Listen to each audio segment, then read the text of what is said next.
Agora, o que a gente precisa fazer agora, a gente vai desenvolver o pulo aqui dele, e o pulo pode ser feito também de diversas formas. O que a gente vai fazer, a gente vai usar física para fazer o pulo, mas para a gente usar física, a gente vai precisar pegar uma referência do rigid body, né? Então, eu vou criar uma variável privada do tipo rigid body 2D. Posso chamar ela de rigid body 2D, aqui em minúsculo. Posso chamar ela de RB também. Legal, RB. A gente sabe que o primeiro passo para pegar um componente é escrever o nome do componente. Isso quando o script está anexo no mesmo objeto de jogo. Aqui dentro do método start, o que a gente precisa fazer é RB igual getComponent. Aqui dentro do rigidBody 2D.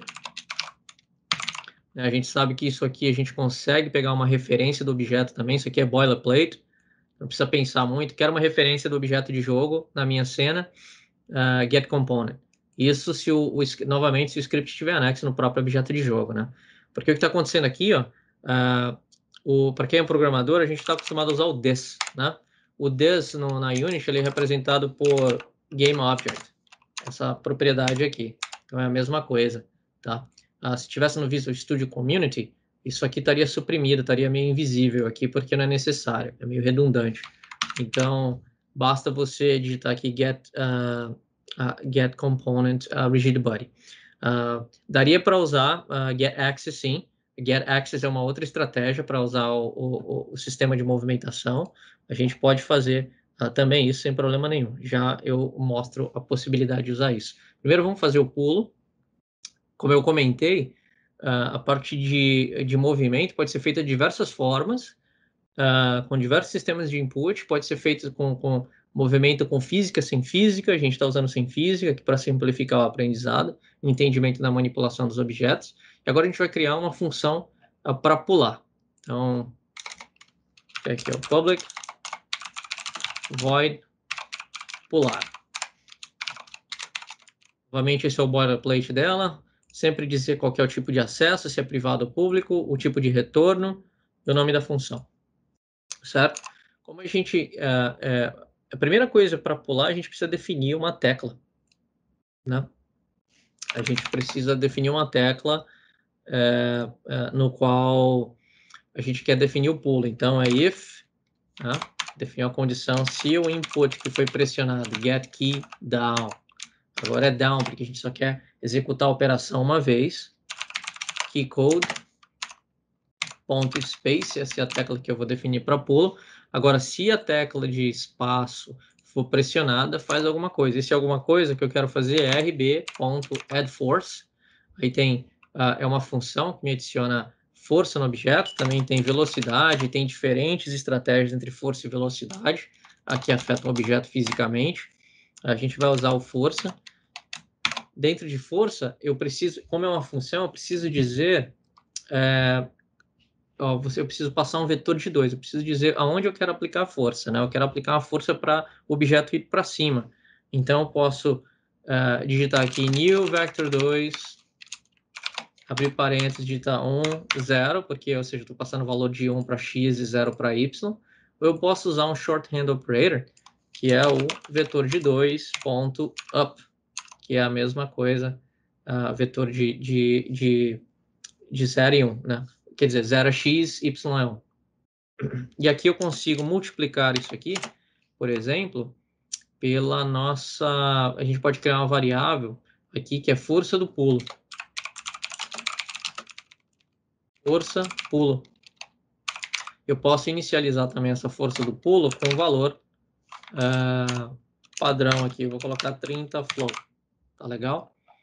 E aí o que acontece? Se eu multiplicar isso aqui com força do pulo, a gente vai ter uma leve alteração na altura do personagem, né? Ele vai receber um impulso de baixo para cima. Agora, para a gente reconhecer essa aqui, né, essa função também tem que estar disponível no método update, certo? Então, tem que chamar isso aqui no método update. Por quê? Porque essa é a única função que me dá a capacidade de detectar qualquer coisa a cada frame. Então, aqui eu estou aqui dentro de pular. E agora, se eu apertar a barra de espaço, ele teria que sair do chão, teoricamente. Se ele não sair do chão, provavelmente é porque a força do pulo não é suficiente. Aí a gente tem uma outra maneira de resolver. Se eu apertar play aqui, você vai ver que a força do pulo vai receber 30 aqui, porque está inicializado com 30. E se eu apertar a barra de espaço, ele está se mexendo, mas a força do pulo é muito pequena ainda. Se eu aumentar para 3.000, aí ele vai dar um pulo com certeza gigantesco. Né? Se eu aumentar para 300, como eu não gosto de trabalhar com essas forças muito altas, com esses valores muito altos, isso é uma questão minha mesmo, e dos projetos que eu fiz, é difícil você ver alguém trabalhando com valores muito altos também, principalmente se você está trabalhando com float, a gente tenta evitar esse tipo de estratégia aqui. Então, o que a gente faz é também voltar lá para o código e usar que o add force é uma função que recebe também, tem uma outra sobrecarga que recebe um outro parâmetro. E esse parâmetro é o tipo de força, modo de força, que é também um enumerador. Então, se eu digitar aqui force mode 2, ele tem dois tipos de força, o impulso e a força. Acho que o impulso ele é uma explosão, ele é força imediata aplicada no momento zero, e a força é algo que vai crescendo na linha do tempo, né? Com os frames. Então a gente quer um impulso, momento zero, seja aplicado um impulso naquele objeto. Aí eu posso manter a minha força do pulo a 30, sem problema nenhum, e a gente consegue ter o pulo do personagem aqui. Olha só. Agora a gente consegue, já que 30 ficou muito alto agora para o objeto de jogo, a gente pode diminuir isso aqui, talvez para 5. Então a gente tem um valor muito mais baixo ali para trabalhar. Talvez não ficou legal, talvez 8. Aí você gradua a altura do pulo que você quer dar. Perfeito? Legal.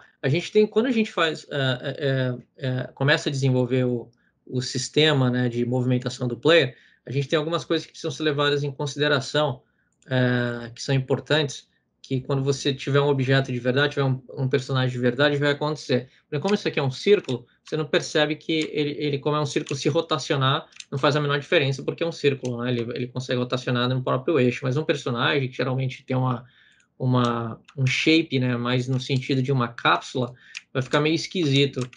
Quando você começar a movimentar para a esquerda e para a direita, ele vai acabar tombando. Isso porque aqui no componente dele, Rigid Body, ele tem algumas constraints aqui.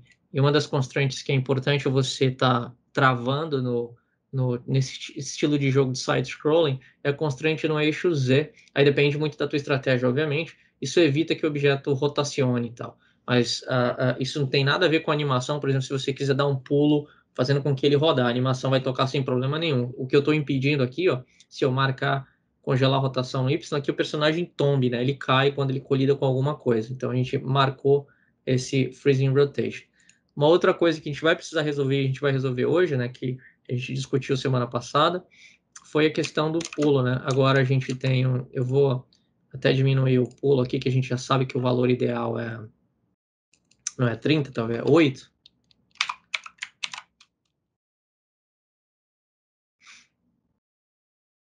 A gente percebeu aqui que a gente tem um pequeno problema, que é o pulo duplo, o pulo triplo, né? Porque a gente não definiu nenhuma condição em que a gente quer que o pulo pare, que eu consiga continuar pulando.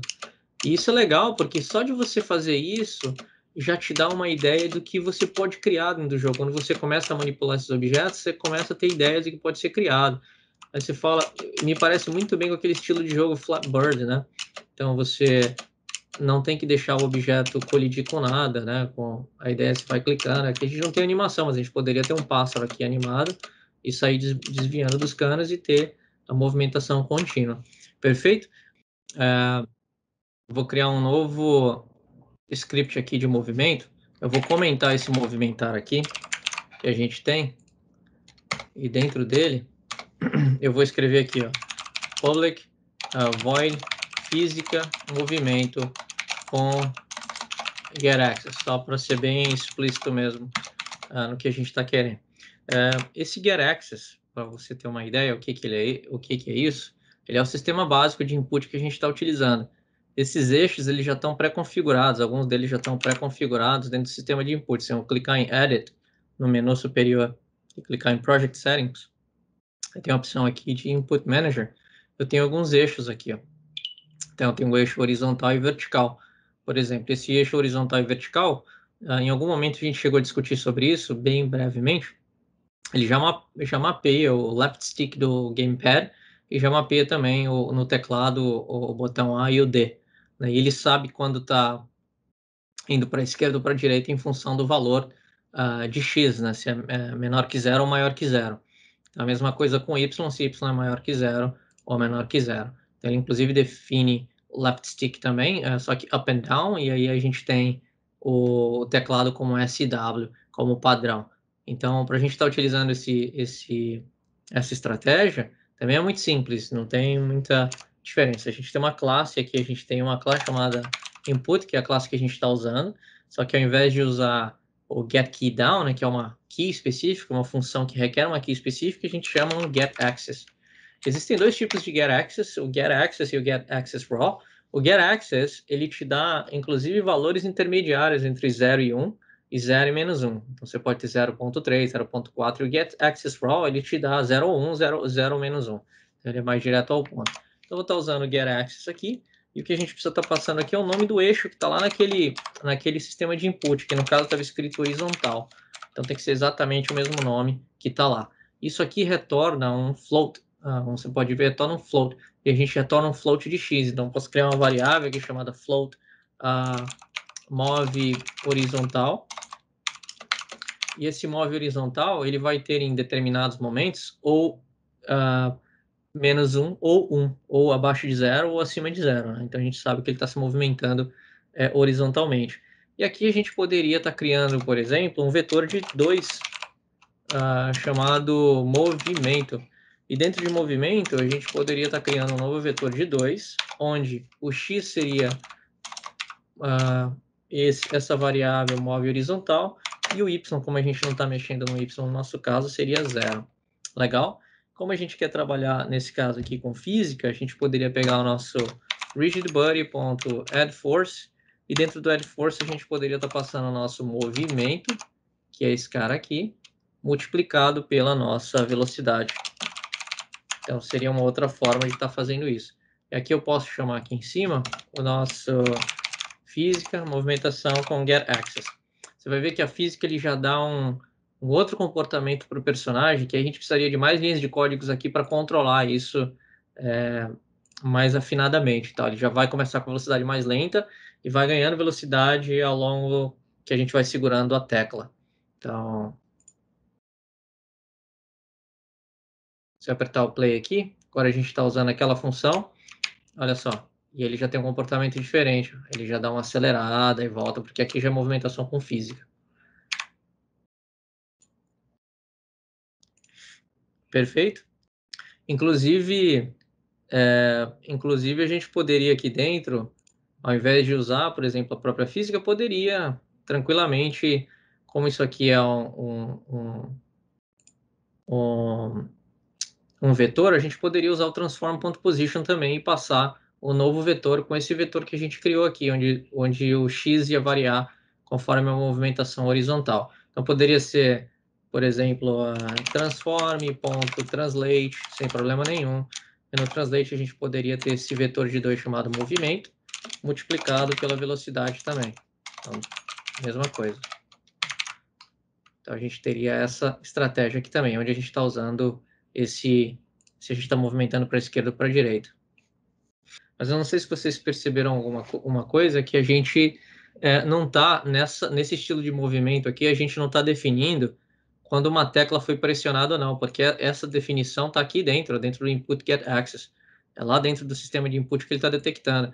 Aí você pergunta, mas como é que eu sei que o objeto está se movimentando para a esquerda ou para a direita? Aí a estratégia muda, como eu falei, dependendo da forma como você utiliza, a estratégia muda. Aqui você sabe porque você está apertando os botões, certo?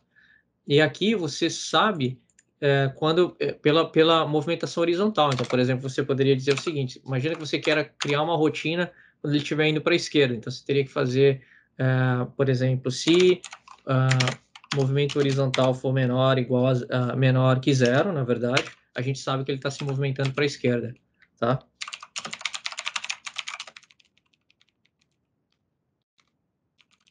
Se não, né? Move horizontal for maior que 0, ele está se movimentando para a direita. E aí vai. Você muda um pouco a estratégia de como você aborda essas questões. Aqui você consegue implementar suas animações do mesmo jeito que essa estratégia aqui. Então, depende muito.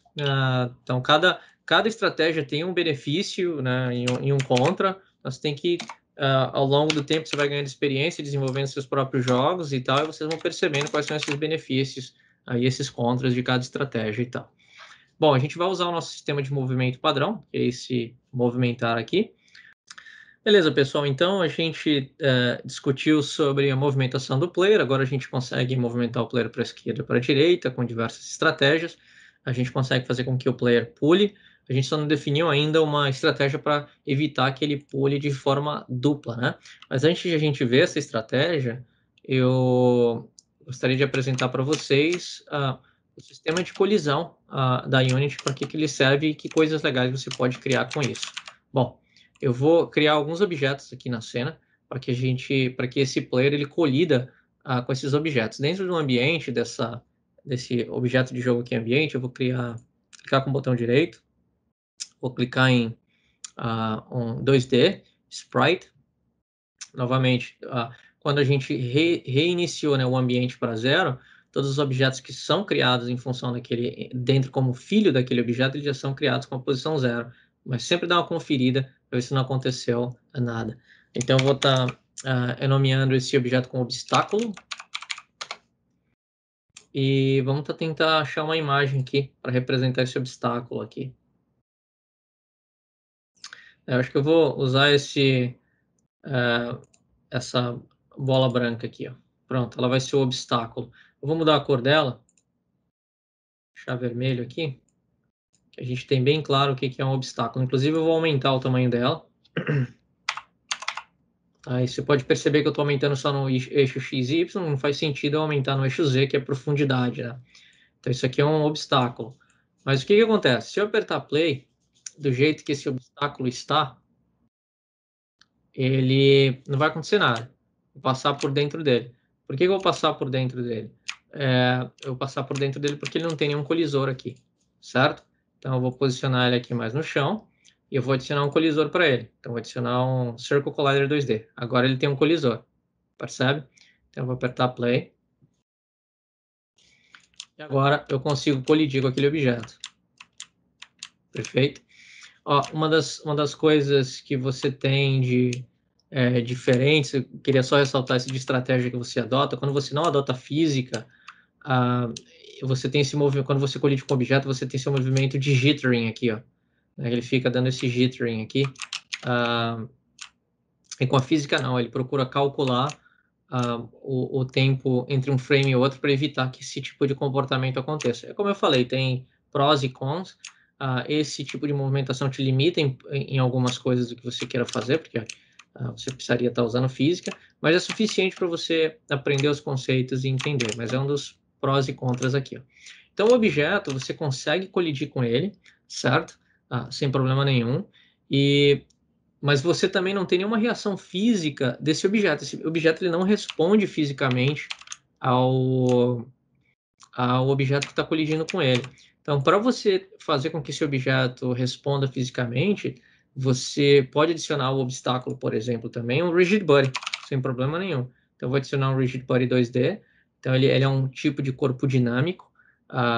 Eu vou, como player também, significa corpo dinâmico, significa que ele reage dinamicamente a qualquer colisão. Então, agora, quando empurrar, ele sofre influência do outro objeto que está colidindo com ele. Então, você consegue... Não sei se você percebeu, quando eu andei muito rápido, eu acabei atravessando o objeto. Isso também é uma deficiência desse estilo de movimentação. Mas agora você tem um objeto no qual você consegue interagir e ter reação nele. É um objeto que tem física. Quando eu mencionei sobre esse tipo de buddy type aqui, eu abordo também mais para frente os três tipos diferentes de buddy type. O dinâmico, ele reage a qualquer física, né? Ele é o mais completo, no entanto, ele é o que mais custa em termos de processamento. Mas, novamente, né? Você está criando um jogo de aventura e tal, solo, não é um jogo multiplayer, eu não me preocuparia tanto com isso. Mas, dependendo do jogo, o tamanho que você está fazendo, é importante dar uma olhada nesses diferentes tipos de body type. Se ele é um objeto, por exemplo, que você vai ter interação, vai ter reação física, mas não quer que ele se mexa, você poderia também adicionar um rigid body nele, mas você poderia também dizer que ele é um objeto estático. Não sei se você percebeu, mas ele suprimiu boa parte das propriedades que a gente tinha aqui no rigid body.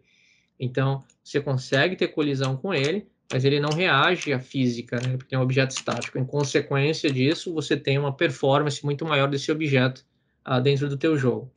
Tem um outro tipo de body type que é o kinematic. O kinematic, ele já habilita algumas outras funções muito parecidas com o dinâmico, mas ele também não reage fisicamente, porque para você fazer com que esse objeto reaja dinamicamente, você vai ter que criar um script para fazer com que ele reaja. Então, ou seja, o kinematic, você tem as mesmas físicas que o rigid body dynamic, mas você tem que programar também. Como aqui, por exemplo, no dynamic, ele está reagindo a tudo. Tudo que eu faço nele, ele reage. Eu passo por baixo, encosto, ele reage. Às vezes não é o que você quer, às vezes você só quer que ele reaja quando você bata nele da esquerda para a direita e não passe por baixo. Então você usa o kinematic, que consome menos de processamento, e aí fica a teu controle determinar que tipo de comportamento o objeto que você está colidindo você quer que ele tenha. Tá? É muito comum você usar, por exemplo, o kinematic para plataformas. Então, plataformas ela tem física e é um script que você coloca na plataforma que ela só se movimenta da esquerda para a direita. Então, ela consome muito menos recurso e está ali se movimentando fisicamente da esquerda para a direita. Legal? Então, beleza. A gente falou aqui sobre rigid body e colisão. Legal. Agora que a gente tem colisão, como é que a gente detecta a colisão? Eu vou colocar esse objeto aqui como estático. Colocar esse objeto aqui como estático, só para deixar ele parado. Agora, como é que a gente detecta colisão, né? Como é que a gente registra colisão? Aí é importante também, isso é um tema muito avançado, sobre separação de preocupação, né? Separation of concern. Aonde que o script deveria estar para detectar colisão nesse caso?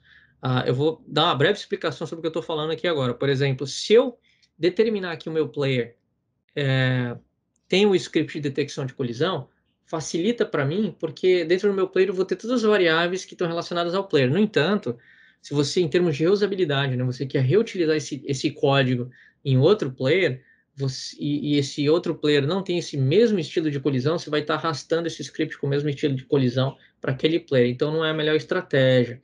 Então, talvez seja uma boa estratégia você deixar o script de colisão no próprio objeto, no próprio obstáculo, e esse obstáculo detectar com quem ele está colidindo e performar uma operação. Mas esse é um tema avançado, porque a gente já fala sobre eventos e delegates, né? Ou seja, o player vai estar precisando ouvir um evento, ele vai ser um observador de um comportamento de um terceiro objeto. Quando esse comportamento acontecer, ele vai performar uma operação.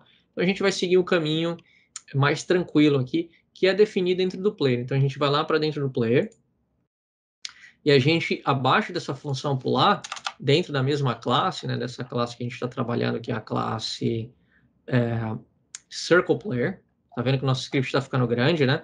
Aqui eu vou chamar um evento chamado onCollisionEnter. onCollisionEnter. Aí você procura por uma versão do onCollisionEnter que seja uma versão 2D, que tem onCollisionEnter 3D e 2D. Então, por exemplo, esse aqui é o 3D,